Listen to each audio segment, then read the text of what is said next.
¿cómo están? Bienvenidos a Una Habitación Propia. Esta semana quisiera inaugurar como una clase de sección dentro de esta sección en donde me gustaría hablar de personajes que están perdidos en la historia. Como ya vieron en el título, esta semana voy a hablar de Praxedis Guerrero. No sé si algunos de ustedes lo conozcan, la verdad es que yo no lo conocía hasta hace un mes que un compañerito me prestó este libro.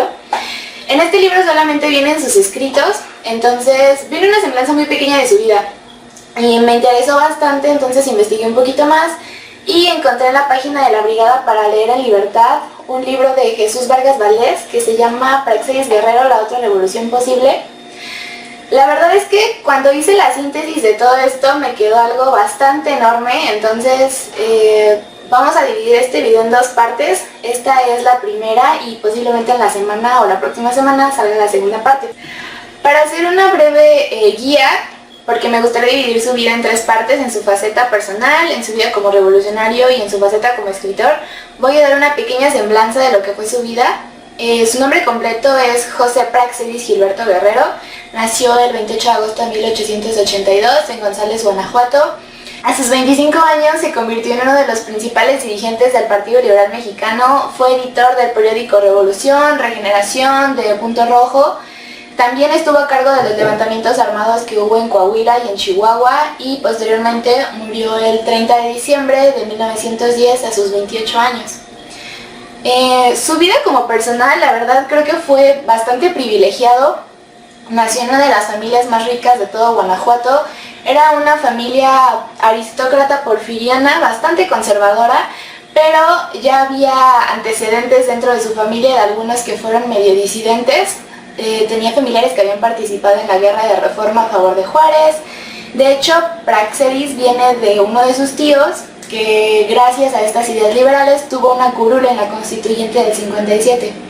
Pero bueno, él, a pesar de que solo estudió hasta la secundaria, fue un gran amante de la lectura.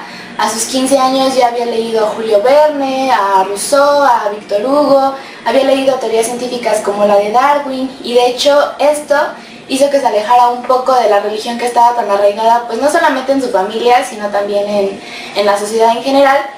Él tiene un biógrafo que se llama Eugenio Martínez Núñez, y él dice que llegó a interesarse por el catolicismo, de hecho tenía como inclinación hacia el protestantismo porque decía que le parecía la religión menos absurda, y también por el espiritismo, pero llegó a informarse y a saber tanto de todas estas que le rayaron en la indiferencia. Físicamente lo describen como un hombre alto, fornido, con una mirada firme y tranquila, con tez blanca. Le gustaba mucho vestirse de manera elegante, figurar en la aristocracia, era muy buen jinete. Todas estas cualidades hacían que tuviera una personalidad pues bastante atractiva y que pareciera ser un líder natural entre sus amigos. Entre estos amigos se encontraba Francisco Manrique. Francisco Manrique es un personaje muy importante que después voy a mencionar porque va a ser un inseparable de él en esta vida revolucionaria que va a tener Praxedis. Cuando él tenía 18 años, comenzó a tomar la costumbre de irse de su casa muy tarde y regresar muy tarde con uno de sus hermanos. Entonces, pues su papá lo regañó, una vez se enojaron y decidió él irse con su hermano a vivir a San Luis Potosí. Se fueron y cuando estuvieron ahí, pues para sobrevivir tuvieron que trabajar como obreros. Ya después su mamá fue por él y lo regresaron otra vez a Guanajuato con su hermano, pero cuando regresó pues ya había conocido una realidad que él no veía posible. Un año después, cuando tenía 19, trabajó como corresponsal en el Diario del Hogar con Filomeno Mata. Después, él se fue a Texas con su amigo Francisco Manrique. Allá trabajaron como obreros, pero creo que la fase más importante de este viaje fue cuando llegaron a Arizona, porque en Arizona él pudo explotar estas ideas. Jesús Vargas Valdés la manejan como socialistas, pero yo la verdad creo que va más inclinado al anarquismo. Había leído a Bakunin y a Kropotkin, entonces bajo esta lógica trató de hacer una asociación con estos obreros y también editó un periódico a través del cual promovía y defendía los derechos de los trabajadores.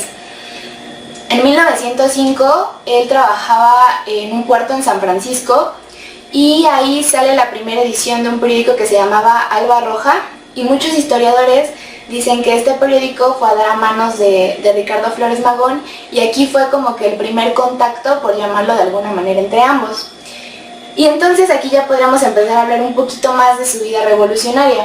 El Partido Liberal Mexicano se da cuenta de que pues necesita haber un levantamiento nacional.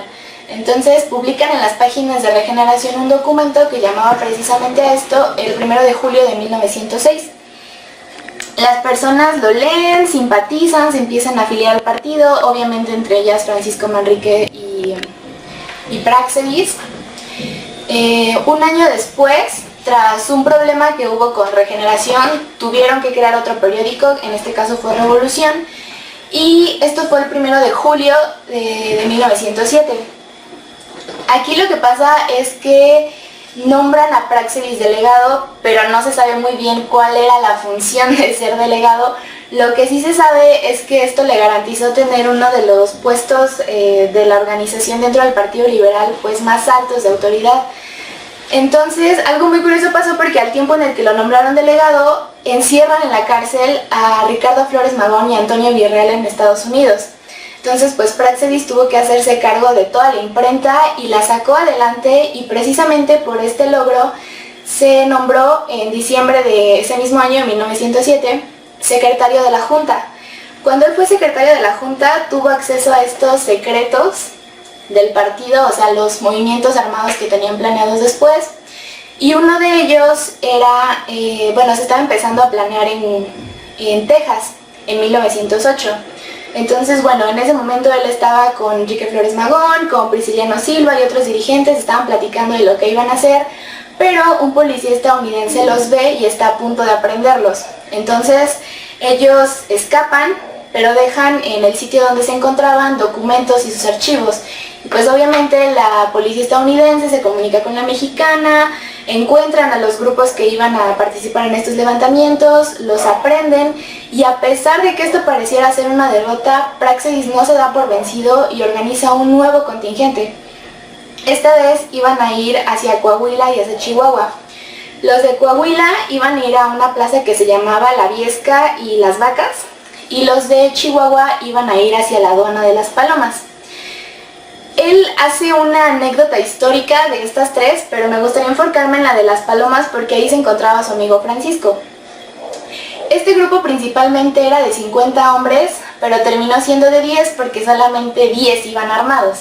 Entonces, estos 10 hombres van pasando por el desierto de Columbus, de Nuevo México, tratan de llegar a Chihuahua, pero nuevamente un policía se da cuenta de que tienen armamento debajo de su zarape. Entonces llaman a la policía mexicana trata de replegarlos nuevamente hacia el desierto, y pues tienen que sobrevivir en el desierto 4 días sin alimentos, sin comida. Yo se los cuento de una manera super X, pero Práxedis lo cuenta de una manera muy interesante. Y lo curioso de esta anécdota es que se la dedica a Francisco. Francisco es detenido, es interrogado y después muere, pero hace un acto muy curioso en esto y me gustaría que lo escucharan de sus palabras. Murió mintiendo, mentira sublime, envuelto en el anónimo de un hombre convencional, Otilio Madrid, para salvar a la revolución y a sus compañeros. Conocí a Pancho desde niño, en la escuela nos sentábamos en el mismo banco. En la adolescencia peregrinamos juntos a través de la explotación y la miseria, y más tarde nuestros ideales y nuestros esfuerzos se reunieron en la revolución. Pancho renunció al empleo que tuvo en el ramo de la hacienda en el estado de Guanajuato para convertirse en obrero. Vivió en la miseria, padeciendo la explotación y las injusticias burguesas porque no quiso ser burgués ni explotador. Este es solamente un pedacito del fragmento de la anécdota de Las Palomas, pero